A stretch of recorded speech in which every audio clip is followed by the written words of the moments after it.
Oportunidade única dentro dos fundos imobiliários. Para esse vídeo eu separei 3 fundos imobiliários que eu considero que estão baratos e são uma grande oportunidade para quem quer começar a investir em fundos imobiliários. Mas eu vou te explicar o porquê eles estão baratos para você conseguir identificar isso em outros fundos imobiliários, porque não são só esses 3 fundos imobiliários que estão baratos. Tem muitos fundos imobiliários que estão bem descontados e pode ser uma oportunidade única para 2022 para você ganhar na valorização desses fundos imobiliários. Então, para você entender o porquê dessa oportunidade, eu vou compartilhar minha tela aqui da InfoMoney com vocês para vocês verem. A gente teve 2 meses de deflação, ou seja, inflação negativa. E agora, notícia quente aqui do dia 25 às 9h30 da manhã. Tô gravando esse vídeo agora de manhã na terça-feira e o IPCA veio positivo, então, ou seja, a gente não teve uma deflação agora. Então a gente interrompeu o momento de deflação. E teve muitos fundos imobiliários de papel com indexadores ao IPCA, que é o índice que mede a inflação, caindo muito. Por quê? Se a inflação está negativa, esses fundos imobiliários têm indexadores ao IPCA e o IPCA estando negativo, ele tem o quê?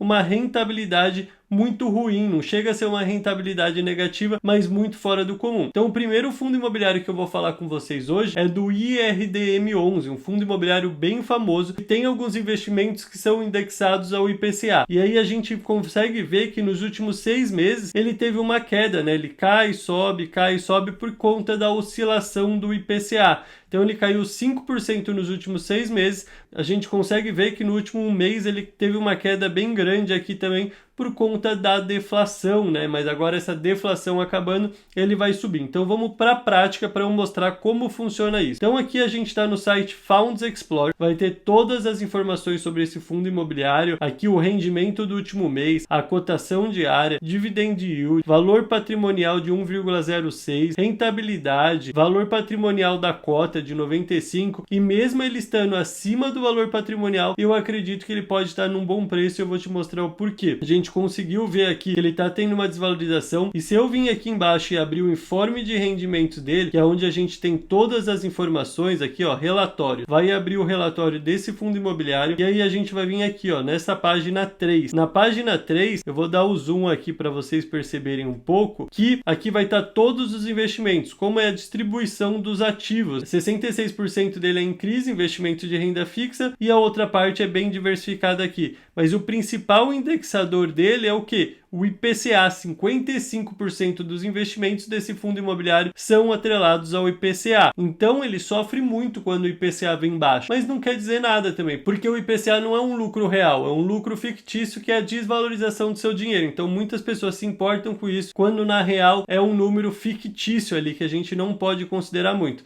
Mas esses fundos, como a gente viu no gráfico, acabou caindo muito. Próximo fundo imobiliário que eu vou mostrar para vocês também é um fundo de papel, e o último fundo imobiliário que eu vou falar para vocês é o fundo imobiliário que eu mais gosto, que eu mais acredito no potencial. Eu acredito que seja o melhor fundo imobiliário. Mas antes de ir direto para o vídeo, se você não me conhece, eu sou o Giovanni Casimiro, eu faço vídeo diariamente sobre fundos imobiliários e investimentos geradores de renda passiva. Seja bem-vindo, se inscreva no canal e deixe seu like, que isso me ajuda demais, ajuda o YouTube a entender que esse vídeo é relevante e entregar para mais pessoas. Agora eu vou compartilhar minha tela aqui com você do fundo imobiliário RECR11. Eu acredito que esse fundo imobiliário é um dos que está mais barato no momento. O último rendimento foi 60 centavos, ou seja, dividend yield de 0,66% ao mês. A cota dele está R$ 89,00, mas o valor justo, o valor patrimonial dele é de R$ 95,00. O PVP dele está abaixo do normal ali, abaixo de 1,0. Isso para fundo de papel é muito raro você encontrar fundos de papel abaixo do PVP, é muito difícil mesmo, ele tá 0,94. A gente vai ver aqui no Google o gráfico desse fundo imobiliário. No último mês ele teve uma queda de 1,42% e nos últimos 6 meses ele caiu ali 10%, galera. Então isso vai começar a mudar, porque não vamos ter mais deflação, a inflação vai começar a subir novamente. É um movimento normal. O Brasil não é um país de deflação, né? Um país de inflação, apesar que pouquíssimos países, o único país que teve deflação durante muito tempo foi o Japão. Agora a gente vai abrir o relatório desse fundo imobiliário para ver os investimentos, para a gente entender um pouco mais como funciona. A gente vê aqui que 95% desse fundo imobiliário são em crise, então 95%, praticamente o fundo imobiliário inteiro é em CRI, né? Isso é muito importante a gente entender. E quando a gente vai descendo aqui, a gente vai vendo todos os investimentos que esse fundo imobiliário tem aqui. Mas aí tem um gráfico aqui embaixo que vai resumir tudo isso daqui, ó. Então aqui a gente consegue ver, ó, 47% do fundo imobiliário, deixa eu dar um zoom aqui para vocês, 47% desse fundo imobiliário tá em IPCA. Aqui, ó, IPCA sem variação negativa 29%, ou seja, mais do que a metade tá atrelado ao IPCA, 4% ao IGPM também, que é um índice de inflação, 0,1% está pré-fixado e 18% CDI. Então a maioria desse fundo imobiliário é atrelado ao IPCA, por isso que sofreu muito, caiu bastante e pode ser uma ótima oportunidade, já que a deflação acabou e agora a inflação vai começar a subir novamente. Então eu já falei 2 fundos imobiliários de papel aqui que eu acredito que seja uma ótima opção. Agora eu vou falar sobre um fundo imobiliário de logística e daqui a pouco eu vou falar o preço teto, qual que é o limite que eu acredito que seja positivo pagar nesses fundos imobiliários. Lembrando que esse é o meu estudo, eu estudo sobre os fundos imobiliários e eu trago aqui minha opinião, eu compartilho o meu conhecimento, mas nenhum desses investimentos é uma recomendação de compra. Eu gosto de ensinar vocês, vocês aprendem a investir o próprio dinheiro e aí chegam na conclusão se esses investimentos são bons para você ou não. Aqui eu não faço recomendação de compra e venda. E o próximo fundo imobiliário que eu vou falar aqui, que eu falei que eu acredito que seja o melhor fundo imobiliário da Bolsa Brasileira, é o HGLG11. Então eu vou compartilhar minha tela aqui com vocês novamente para a gente dar uma olhada nele. Esse fundo não é um fundo de papel, ele é um fundo de galpões logísticos, o melhor fundo imobiliário que eu estava falando, e ele teve uma queda. É muito difícil esse fundo imobiliário abrir oportunidades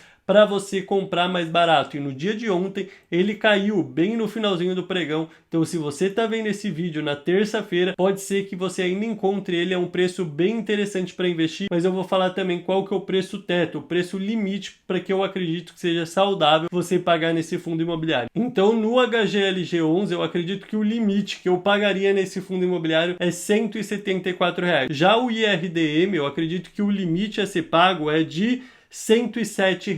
Então ele tem uma porcentagem ali de valorização até R$ 107. E o RSR11 eu acredito que o limite é de R$ 103. Então todos têm um bom potencial de valorização e todos os fundos imobiliários que são indexados ao IPCA você pode perceber que caiu nos últimos tempos, podendo ser uma grande oportunidade para você que não é um investidor sardinha. Então deixe seu like, se inscreva no canal e até o próximo vídeo. Valeu!